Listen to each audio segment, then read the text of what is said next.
Welcome to Java Forum. Now I am going to show you how to fix ORA-12983 error in Oracle database 12c.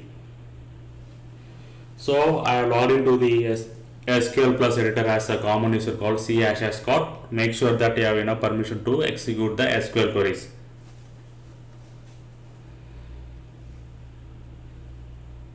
Okay, so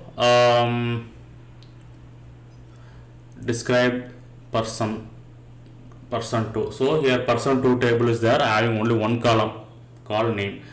So I am going to alter the table person 2, alter table person 2, drop column name. So you can see that ORA-12983 cannot drop all columns in a table, which means that there is only one column in the table, but I tried to drop the column using the alter table command. Okay. So this is not a valid SQL statement. You can't do like that. So if you want to drop only single column in the table means which you can either drop the table. Okay, you can drop the table. That is a better way.